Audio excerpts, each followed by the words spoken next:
Olá, ouvintes! No episódio de hoje, nossos anfitriões Repertório e Sabedoria investigam por que a IA brilha no texto, mas ainda tropeça no mundo físico e social, e o que a evolução do cérebro ensina sobre essa diferença, a partir do livro Brief History of Intelligence, Evolution, AI and the Five Breakthroughs That Made Our Brains. Uma breve história da inteligência, evolução, IA e os 5 avanços que fizeram nossos cérebros, de Max Bennett.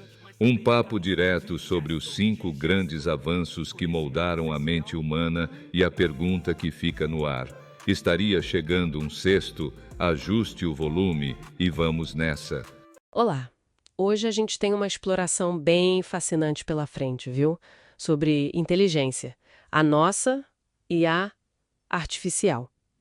Estamos com uns trechos aqui de um livro, A Brief History of Intelligence, e ele já chega com uma pergunta. Por que ainda não temos robôs tipo a Rose dos Jetsons? Aqueles que entendem o mundo físico, o social como a gente. Mesmo com IAs como o ChatGPT, que, poxa, passa até em exame da ordem, então nossa conversa aqui é para investigar essa diferença. Comparar os avanços da IA com o que ainda falta, sabe? E buscar umas pistas na história, na evolução do cérebro. Certo, vamos lá.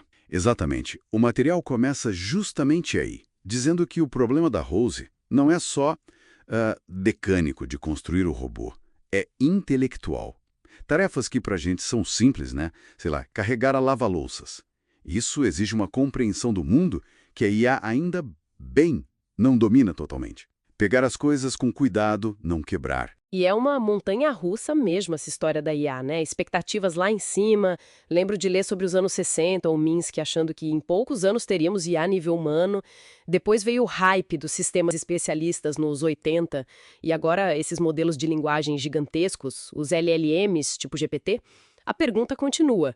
Será que agora vai? Ou é só mais um passo? E o mais curioso é a dualidade desses modelos, né? Como o GPT-3, o GPT-4, eles podem ser brilhantes para escrever um ensaio complexo, mas, pelo menos no começo, né, tropeçavam feio em perguntas básicas de senso comum. Isso porque eles aprendem prevendo a próxima palavra, sabe? Com base num volume imenso de texto da internet. É um jeito diferente do nosso de entender as coisas. Como o livro diz, né? Palavras sem mundos interiores. Forte isso. Ah, então quer dizer que eles manipulam a linguagem, tipo, estatisticamente, mas sem ter uma vivência real do que aquilo significa. Isso me faz pensar, se a IA de hoje não entende o mundo como nós, onde que o livro aponta que está a diferença principal? Onde que o jogo vira? Então, a sugestão é olhar para a evolução do cérebro. Mas assim, não como uma escada, com a gente lá no topo. Evolução não é isso, né? O foco é em marcos-chave, que o livro chama de 5 grandes avanços, momentos que moldaram a nossa inteligência. E um dos mais importantes parece ser o terceiro avanço, a capacidade de, Simulação. Como assim? diferente de só reconhecer padrões, que é o forte da IA, Exato. enquanto os LLM são ótimos em prever a próxima palavra na sequência, o cérebro, especialmente com o neocórtex, que é a parte mais nova evolutivamente falando, ele desenvolveu essa capacidade incrível de criar modelos internos da realidade, de simular o mundo aqui dentro. Ah. E isso permite aprender antes de agir, sabe? Imaginar cenários, entender causa e efeito. Lembra dos ratos do livro? Aprendendo atalhos, relações de causa. E até pensar em contrafactuais. Ah, e se eu tivesse feito diferente?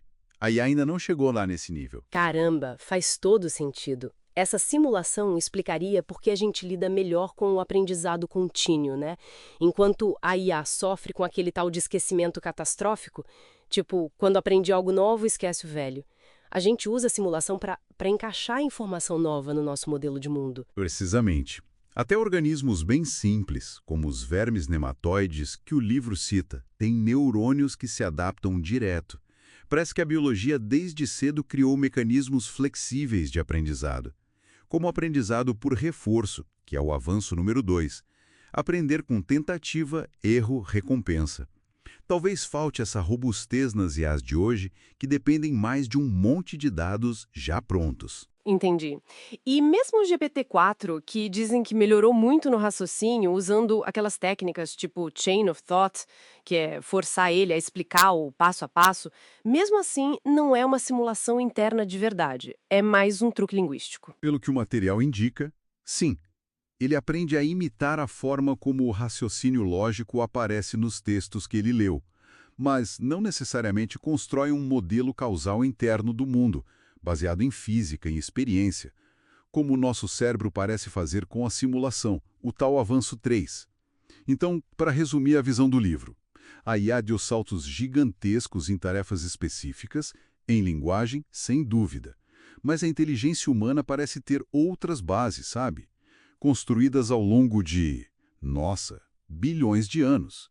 Começa com a capacidade básica de ir atrás do que é bom e fugir do que é ruim. A tal da valência, né? Avanço 1. Aí vem o aprendizado por reforço, o 2. Depois explode com a simulação do neocórtex, o 3. Ganha uma camada social com a teoria da mente, a gente imaginar o que o outro está pensando, avanço 4. E, finalmente, é turbinada pela linguagem, o 5º avanço, que permite a cultura, o conhecimento acumulado. Uau! Olhar por essa lente da evolução realmente muda tudo. Que perspectiva! E para onde será que isso vai? O livro termina com uma provocação, né? E se o 6º avanço for a superinteligência artificial? Finalmente livres das limitações da biologia. Se a inteligência evoluir para além da gente, que cara ela vai ter? Será que ainda vai ter ecos desses 5 passos que definiram a gente? Fica aí a reflexão, né? Digestro, seu podcast genial de resumos, resenhas, pra ampliar seu repertório intelectual. Pega a ideia, leva adiante, mas saber em cada instante. Digesto, conhecimento essencial.